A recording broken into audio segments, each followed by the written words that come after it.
Pascal Boivin, je suis professeur responsable de tout ce qui est sol en agronomie à Genève, dans la haute école spécialisée. L'école d'ingénieurs s'appelle EPIA. Séquestrer le carbone au sens strict, c'est prendre du CO2 dans l'atmosphère et le séquestrer, le mot a bien son sens quelque part, c'est-à-dire en fait le garder en tout cas pour plus de 20 ans d'une façon stable, mais ça doit être une soustraction nette. Ça veut dire qu'il ne faut pas simplement déplacer du carbone, on doit enlever du carbone supplémentaire. Alors le processus typique, c'est la végétation qui va fabriquer du végétal à partir du CO2 atmosphérique, et ça on peut le transformer en humus qui reste dans le sol. Ça c'est bien la séquestration. Si vous commencez à déplacer ce matériau végétal, par exemple déplacer vos bottes de paille ou quoi que ce soit d'autre, on n'est pas sûr de ne pas être en train de faire simplement du stockage. On déplace, mais on n'a pas fait une soustraction nette. Et en parallèle, évidemment, si on commence à apporter des produits dans les sols, ou si on passe sur toute autre technologie au niveau des océans, au niveau de ce qu'on veut, eh bien il faut encore faire la preuve qu'on est bien dans une séquestration, c'est-à-dire que le processus qu'on a enclenché va bien faire un différentiel net par rapport à ne pas l'enclencher. Voilà. Et sinon, on est dans encore, soit le processus est neutre, voire même on peut être perdant, soit on est dans du stockage, on a déplacé le carbone, mais on n'a pas vraiment séquestré.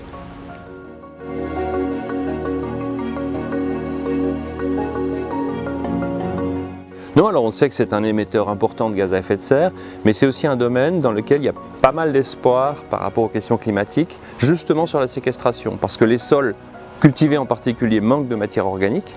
Cette matière organique est composée à 60% de carbone. Et lorsque on cultive et si on gère le sol dans la culture de telle façon que la teneur en matière organique augmente, à ce moment-là, ça correspond à du CO2 capté de l'atmosphère par les plantes, stocké dans le sol et en fin de compte séquestré si c'est stable. Et dans ce cas, effectivement, c'est un aspect qui vient complètement compenser éventuellement les émissions de l'agriculture elle-même.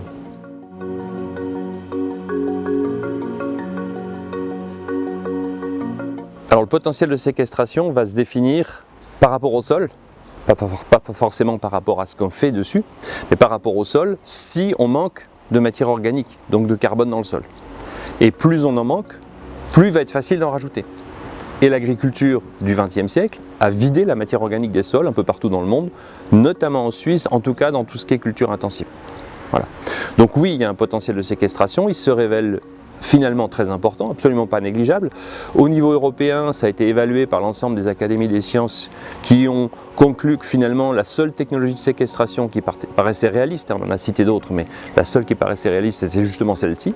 Voilà. Donc il y a un vrai potentiel, maintenant il est modulé selon les cantons et selon l'agriculture qui s'y pratique et selon l'état des sols. Fribourg, il y a plus d'altitude, plus de prairies, on pourra peut-être en reparler, mais dans les prairies, il y a un certain nombre de cas où le carbone est déjà stocké, donc il ne faut pas le perdre. Il est là, mais enfin ce n'est pas de la séquestration à venir, c'est déjà fait.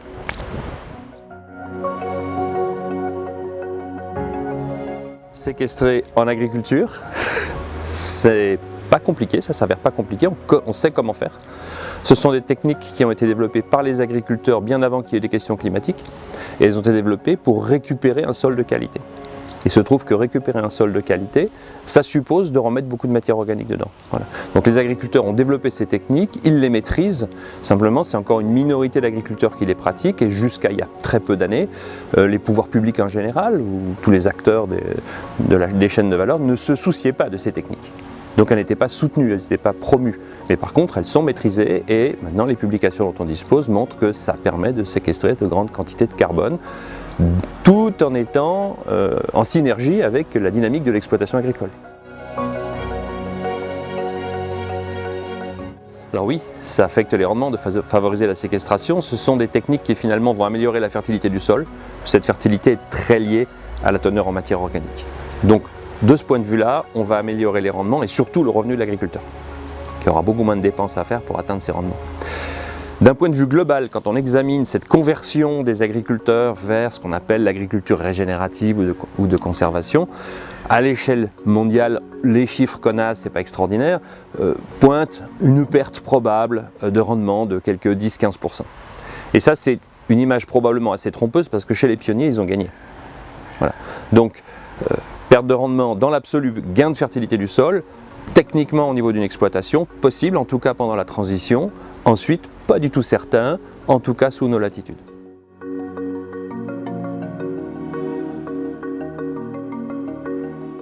Les solutions communes, elles sont à l'étude.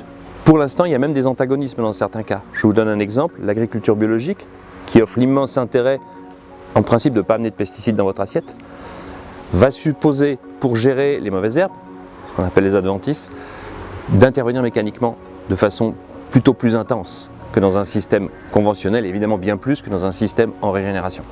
Et ça va pénaliser le progrès du sol. Donc aujourd'hui, pour prendre cet exemple, on développe l'agriculture biologique de conservation, ABC, dans laquelle on va essayer de rentrer en synergie sur ces différents leviers. C'est pas facile, quand on est en bio, de faire de la régénération. Plus difficile que lorsqu'on n'est pas en bio. Mais on y vient, et quand on voit la vitesse à laquelle évoluent les connaissances et les pratiques grâce aux agriculteurs, on peut être confiant sur l'avenir, à condition de savoir aider et soutenir ça. Voilà. Mais il y a un antagonisme de départ, et il y a un gros problème ensuite pour les décideurs, c'est qu'on mélange tout, ou on met tout sur le même plan. Je veux réduire les pesticides, je veux augmenter la biodiversité, je veux régénérer les sols, je veux séquestrer du carbone, je veux ... Et quand on met tout sur le même plan sans l'hiérarchiser, puisqu'il y a un ordre logique du point de vue agronomique dans ces changements, ben là on paralyse le système. Il y a une chose extrêmement importante qui émerge, un constat extrêmement important, c'est que on est en fait à l'aube d'une transition agroécologique qu'on doit faire si on veut à la fois gérer le problème climatique et puis en même temps préparer les sols aux problèmes climatiques et en même temps régler les autres services écosystémiques que nous donnent les sols. Donc tout ça c'est quelque chose qui doit être fait globalement, et là on se rend compte que ça ne peut être fait que si toute la chaîne de valeur y adhère. Voilà. Donc là, il faut absolument un soutien et un partage d'informations entre la chaîne de valeur et les agriculteurs. Ce sont des sujets de réflexion intenses aujourd'hui dans les grandes entreprises. En premier lieu, je dirais, politiquement, ça suit derrière, mais c'est vraiment le dernier étage, mais les consommateurs vont être impliqués, les entreprises de transformation, de distribution le sont déjà, évidemment toutes celles qui sont liées à la production, et c'est cette synergie et donc ce partage de savoir qui manque encore au niveau de la chaîne de valeur qui permettra de le faire. Si on ne le fait pas comme ça, si on envoie simplement aux agriculteurs des missives en leur disant merci de faire de l'agroécologie, ça ne marchera pas. Bon, ben, mon plan climat personnel, il est divers et varié. J'ai une maison dans laquelle je me suis débrouillé pour ne pas recourir aux énergies fossiles pour tout ce qui est eau chaude, chauffage, etc. Il n'y a que la lumière. Le vélo, beaucoup. Je fais 30 km aller-retour tous les jours pour le boulot, ça fait du bien. Et puis c'est vrai que ça en économise un peu. Vélo-train, donc la voiture le moins possible, elle est à bout de souffle. L'intention, c'est de ne pas la remplacer. L'avion est proscrit, et il y aura sûrement des exceptions, mais pour l'instant il n'y en a pas. Que vous dire? Enfin beaucoup de choses comme ça, mais surtout il faut économiser 5 à 8% par an dans son bilan chaque année si on veut suivre les objectifs d'après Jancovici et compagnie. Et j'aurais dû partir de plus haut si je voulais y arriver chaque année, ça devient difficile.